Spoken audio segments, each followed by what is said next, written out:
Berita-berita misalnya Andi Simon di Kalimantan Timur saja sana pelayanannya dihentikan oleh kadrun-kadrun itu. Berita-berita misalnya Andi Simon di Kalimantan Timur saja sana pelayanannya dihentikan oleh kadrun-kadrun itu. Menjawab pernyataan anak-anak saya, emang ini juga orang ya pinter dan sekarang terkenal. Dan bisa terkenal ya karena bapaknya juga ya terkenal. Jadi kalau bapaknya terkenal, anak juga ikut terkenal gitu. Oke, komentar-komentar anak saya inilah yang mau saya jelaskan agar ke depan saudara-saudara yang Kristen tidak mamang, tidak ragu tentang pernyataan iman saya dan apa yang saya lakukan selama ini hanya untuk membela orang-orang minoritas, double minoritas. Maksudnya double minoritas itu ya sudah Kristen, ya Cina pula gitu. Dimusuhin habis-habisan sama bangsa saya, bangsa Indonesia ini. Awal mula saya nggak mau masuk Kristen hanya karena kasihan dengan orang Cina. Dan ini kenapa ya Muslim ini makin ganas, makin tidak bagus, maka saya menyatakan diri masuk Kristen dan memberitakan Injil.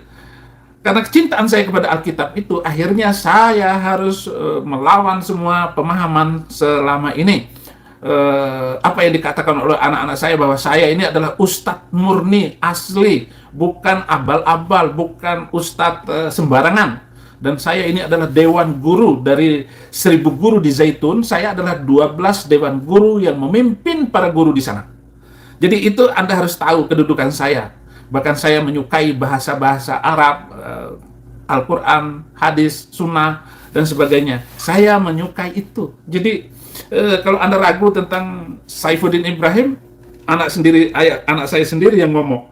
Mari kita dengarkan dulu pernyataan Saddam Hussein.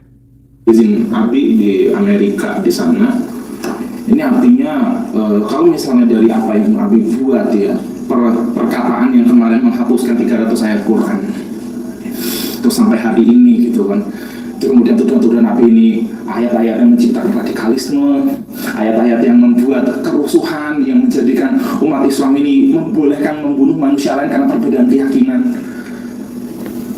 Ini sebenarnya kita ini kan secara nggak langsung ini anak ustadz dulu kan. Abi itu ustadz beneran ngajar di Al Zaitun, kuliah di Universitas Muhammadiyah Surakarta, ambil jurusan agama usuluddin seperti itu, ngajar di Darul Arqam Sawangan Depok seperti itu. Abinya memang ustadz. Nah, sedangkan seorang muslim apalagi ustadz dia dituntut untuk menjadi muslim yang kafah, ya, masuk Islam secara kafah, memeluk Islam secara keseluruhan seperti itu, nggak ada bang pilih. Nah pertanyaan, kalau misalnya ustadz berarti kan yang menjalankan perintah Al-Quran. Nah pertanyaannya, Abi dulu ustadz, kemudian kalau misalnya Abi bilang bahwasanya Al-Quran itu mengajarkan terorisme dan sebagainya, nah ini 3 anak Abi kok nggak pernah diajarin terorisme? Bahkan senjata itu. Stop, Saddam Hussein. Kenapa saya tidak mengajarkan terorisme kepada anak-anak saya, tidak mengajarkan kebencian waktu itu? Ya kamu masih kecil. Saddam Hussein baru kelas 6 SD, Bang Piki baru kelas 3 SMP. David masih SD di Zaitun. Itu sebabnya saya tidak mengajarkannya, tetapi guru-guru itu saya ajarkan. Apa yang menjadi bagian dari Al-Quran itu saya ajarkan dan tidak ada saya sembunyikan. Nah sekarang, apa yang terjadi dengan anggota-anggota dan bawahan Abimu begitu Abimu keluar dari Zaitun, langsung 85 guru-guru ikut keluar dari Zaitun. Dan kalian tahu sendiri bagaimana kalian juga pindah dari Indramayu ke Jakarta. Kita pindah, saya boyong semua anak-anak saya untuk tinggal di Jakarta karena saya sudah tidak kuat lagi berbohong dengan keadaan ajaran yang begitu memaksa saya untuk melakukan kekerasan. Dan akhirnya saya tidak tahan lagi untuk menjadi orang Islam. Satu-satunya saya harus menjadi orang Kristen, karena Kristen adalah yang paling menderita dari seluruh agama ini, dari ancaman-ancaman Bang Mamat. Itu. Ancaman Bang Mamat itu mengerikan semua. Itulah sebabnya saya tinggalkan Islam itu. Jadi kamu harus tahu itu, nak. Kamu harus paham kenapa saya meninggalkan Zaitun itu. Dan kamulah yang, Saddam Hussein lah yang paling tahu awal mula saya masuk Kristen.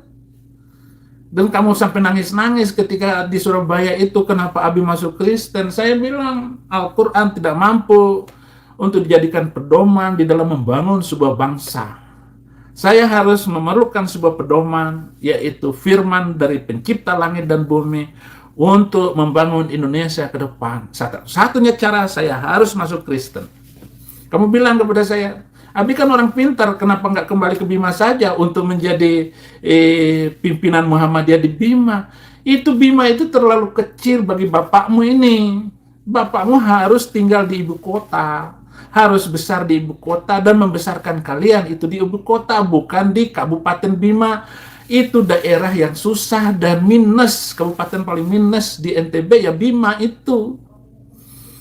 Dalam hal apa saja, sehingga saya harus meninggalkan Islam itu dan tidak memilih kota Bima sebagai tempat untuk membesarkan Islam.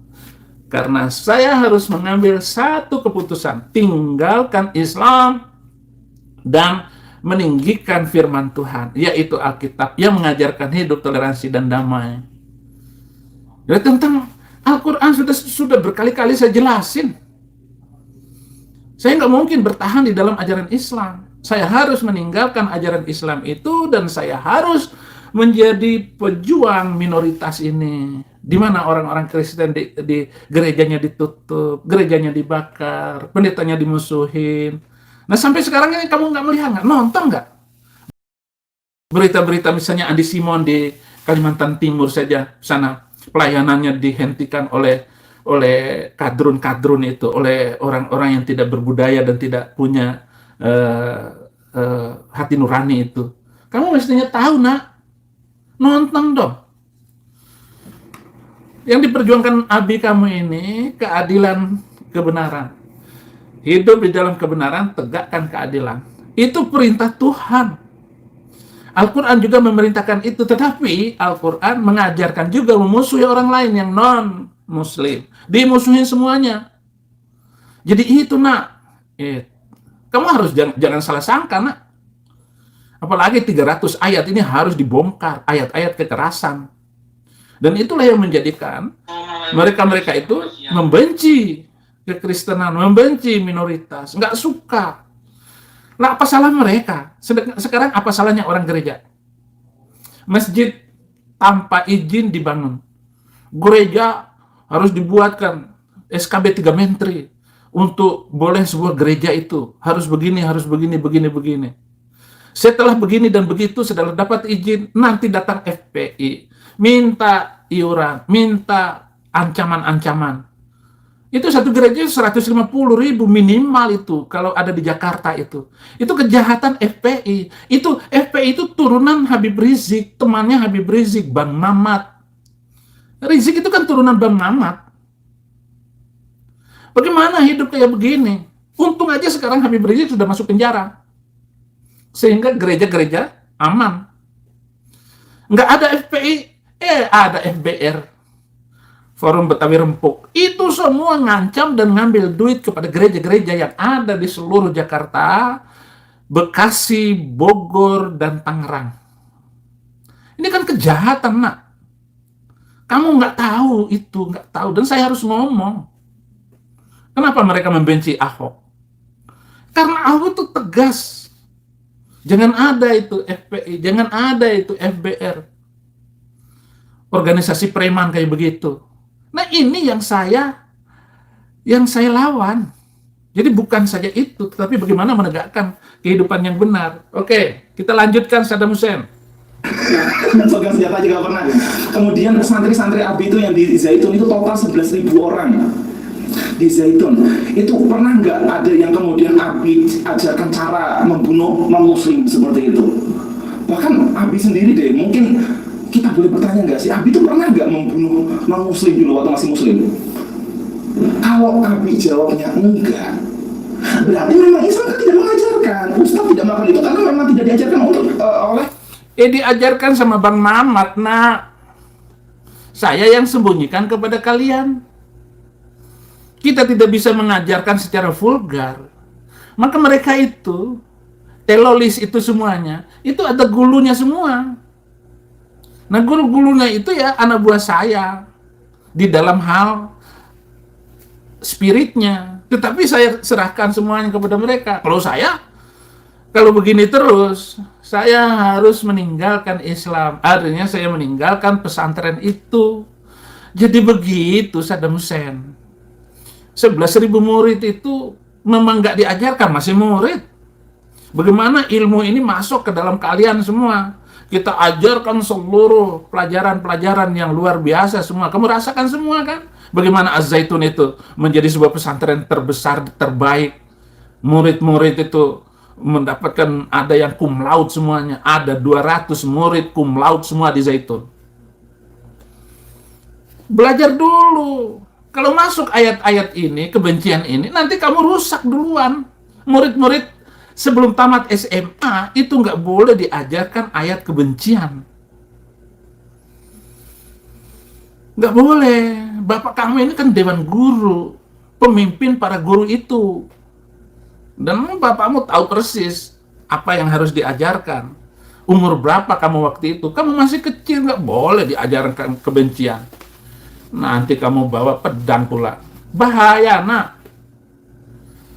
Nah, sebelum bahaya itu, Abi keluar, kamu pun diajak keluar untuk meninggalkan pesantren itu. Ngeri nanti jadinya. Tapi kan Abi sudah ngajarin kamu juga untuk bertahan, melawan. Bahkan waktu kalian sekolah di Jepara itu kan, Abi kamu kan benar di dalam mengajar kalian. Kalau kamu sudah diajarkan seperti 300 ayat itu, hancur Indonesia ini. Yang mau saja itu. Akhirnya menghancurkan dirinya sendiri dan menghancurkan tempat-tempat tertentu yang dijadikan sasaran, mengikat badan dengan bahan peledak. Itu belum akan diajarkan. Jadi maaf ya, saya harus membantah ini.